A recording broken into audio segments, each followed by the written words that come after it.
السلام عليكم. معكم محمود احمد في سلسله الدروس الخاصه بنا بلغه برمجه بايثون 3. في الجزء ده بنتكلم عن الويب ديفلوبمنت باستخدام ديجانجو. اتكلمنا في الدروس اللي فاتت عن حاجات كتير، كمان ازاي تعمل بروجكت وازاي تعمل اب وايه الفروق ما بينهم، واخر درس اتكلمنا عن الريجولار اكسبريشنز وقلنا ان احنا هنحتاجها النهارده ان شاء الله هنتكلم عن الفيو، ازاي تظبط الفيو بتاعك والصفحه ال HTML وازاي تربطها باليو ار ال بتاعك عشان نعرض الصفحه اللي احنا اتكلمنا عنها. تعالى الاول نفتح البروجكت بتاعنا، فايل، اوبن فولدر، تدخل على الديسك توب وبتجيب هالو جانجو اوبن كده هيفتح. ده البروجكت بتاعك، وقلنا ده الابليكيشن هنفتح منه الفيو ده اللي احنا عاوزينها، وهندخل في البروجكت الكود هنفتح ستينجز وهنفتح اليو ار ال. خلينا نفتح ده البروجكت بتاعنا، نفتح الصفحه هي كان عندنا الهالو ده ابليكيشن، وده ستينجز الخاصه بالبروجكت الفايل اللي فيه كل حاجه بتاعتك، ودي الداتابيز. تمام.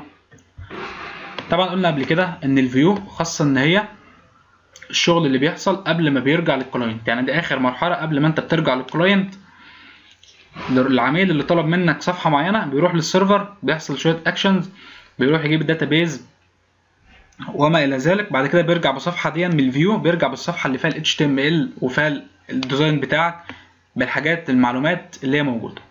خلينا الاول نروح نفتح البروجكت بتاعنا وندخل في الهالو الابلكيشن اللي عندي ونعمل فولدر جديد. الفولدر ده يبقى خاص بالديزاين، وقلنا قبل كده اتكلمنا في الفيديو بتاع ديجانجو MVT فريم ورك، اتكلمنا ان التمبلت خاصه بالديزاين وان هي تعرض الداتا بتاعتك. هنكتب تمبلتس تمام كده. جوه التمبلتس هنكريت الفايل ده، هو ده الفايل. خلينا نشوف الفايل ده فيه ايه. الفايل ده عباره عن فايل تكست عادي مكتوب جواه هالو جانجو، ده الرساله اللي انا عاوزها تطبع في الصفحه بتاعتي. h1 و h1 ده عباره عن تاج HTML، وده قفله التاج ال HTML كل غرضها ان هي تكبر النص. لو انت مش عايز تكتبهم ما تكتبهمش، يبقى ده ملف تكست عادي هتفتحه وهتكتب جواه السطر دهون وتسيفه بامتداد HTML، الامتداد بتاعه HTML. تمام. يبقى انا كريت ايه التمبلتس دلوقتي. عاوز انا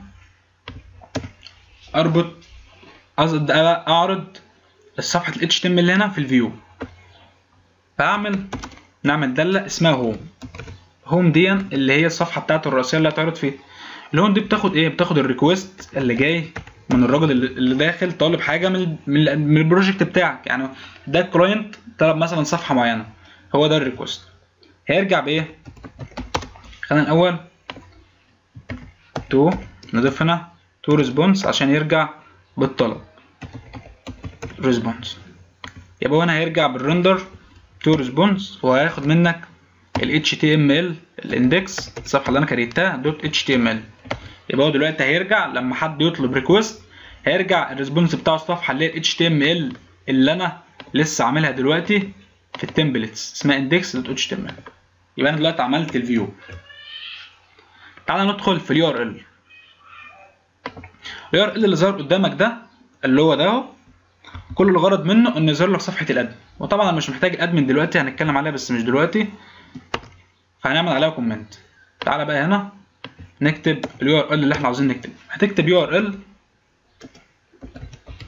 وهتفتح قوسين، هتكتب ار. وقلنا فايده الار هنا، الار فايدتها هنا علشان خاطر السلاش اللي هتاجي دلوقتي ما يحصلش فيها كونفليكت.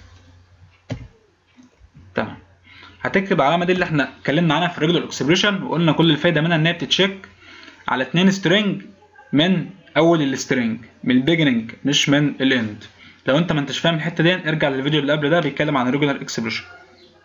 وهتحط الدولار ساين وده في السنجل كوتيشن، وتعمل كوما وتفتح سنجل كوتيشن تانيين، وهتكتب هنا الهالو اللي هو الابلكيشن اللي عندك دي 2H دوت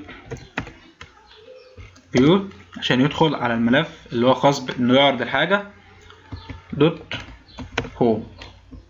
تمام. والاسم اللي عندك النيم بتاعها هيساوي الهوم. طيب هنرجع للملف ده بعدين اما نرن السيرفر ونشوف بس ايه الناتج اللي هندخل في السيتنجز لاحظ ان ملف السيتنجز لو انت شغال لينوكس هيختلف عن ملف السيتنجز لو انت شغال ويندوز. في حاجات هتلاقيها متضافه وحاجات هتلاقيها ناقصه ما بين الاثنين فايلز. لو انت شغال ويندوز هتنزل تحت عند التمبلتس اللي هو ده. لو انت شغال لينوكس مش هتلاقي التمبلتس ده موجود، هتحتاج ان انت تكريت الفايل. طب هتكريته ازاي؟ لو انت شغال لينوكس هتكتب الكود اللي انا هكتبه دلوقتي ده، اقول لك بعيد اهو، هتكتب كله كابيتال تمبلت داير يساوي، ده معناها ان انت ده الدايركتوري بتاع التمبلت. انا عاوز احطه هنا في السيتنجز، اكتب له ان الدايركتوري الفلاني اللي هو ده اهو، اللي هو هالو الابلكيشن بتاعك اللي هو هالو دوت تمبلت، هتلاقي فيه الصفحه بتاع ال HTML. فهتكتب هنا هالو، خد بالك بتبقى بين سنجل كوتيشن سنجل كوت هالو سلاش تمبلتس. لو انت شغال لينكس هتعملها كده وهتكتب هنا الكومه بس، هو كده اشتغل. لو انت شغال ويندوز هتلاقيه هو، هتاخد بس السطر ده اللي يهمنا، امسح ده، هتلاقي هنا اصلا مكريت لك التمبلت. فهتنزل تحت تاج عند التمبلت وتاجي في الداير وتضيف الهالو دوت تمبلتس وتسيف. تمام. خلينا كده نعمل رن للسيرفر، نفتح السي دي ديسكتوب سي دي هالو جانجو، وبعد كده هنعمل بايثون manage.py.run server ونضغط انتر. كده السيرفر اشتغل 1 2 7 1 2 7. تمام كده. اعمل رن، يقول لك template does not exist، في مشكلة في التمبلت. تعال نراجع الكود بتاعنا. فين التمبلت؟ تمام.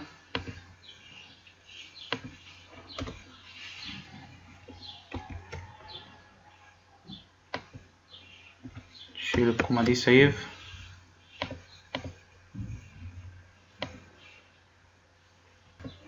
المشكلة عندي كلمة تمبلتس أنا كاتبها غلط، فهكتب هنا، كنت ناسي حرف ليه، هكتب تمبلتس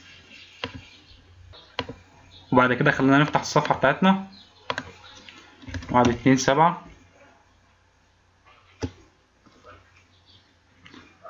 اللي هي دي، أيوه، من غير أي حاجة. انتر، ظهرت الرسالة اللي عندي اللي هي هالو دجانجو. ده اللي أنا كنت عاوز أعمله. طبعا دجانجو زي ما احنا قلنا بيمكنك ان انت تقدر تتحكم في اليو ار ال بتاعك. بمعنى، ركز معايا، هنيجي هنا، انت هنا مفيش سترينج عشان تعمل تشيك عليه، فيجي انا هكتب انت عاوز الصفحه الرئيسيه بتاعتك تكون اسمها ايه. لو انت بصيت في اليو ار ال هتلاقيها من غير اسم، انت بتكتب الاي بي والبورت نمبر بس.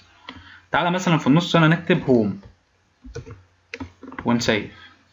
لو انت جيت عملت هنا ريفرش مش هتلاقي حاجه، هيقول لك بيج نوت فاوند. هتضطر انت تعمل هنا كده وتضيف هوم، اضغط انتر، هتلاقي هالو جانجو ظهر. فاحنا النهارده اتعلمنا ازاي نكريت التمبلت فايل، اتعلمنا ازاي نعدل على الفيو ونضيف التمبلت داير في السيتنجز ونعمل يو ار ال ونربطهم الاثنين ببعض. وعرضنا الرساله بتاعتنا اللي هي هالو جانجو، وده اللي هو عملنا الكورس علشانها. كده يعتبر الكورس خلص، لسه فيديو واحد، الفيديو الجاي هنتكلم فيه عن شويه حاجات. اتمنى درس النهارده يكون واضح، ولو في اي استفسار كانك انك تنشره على الجروب او تحت الفيديو. انتظرونا ان شاء الله في الدروس الجايه. السلام عليكم ورحمه الله وبركاته.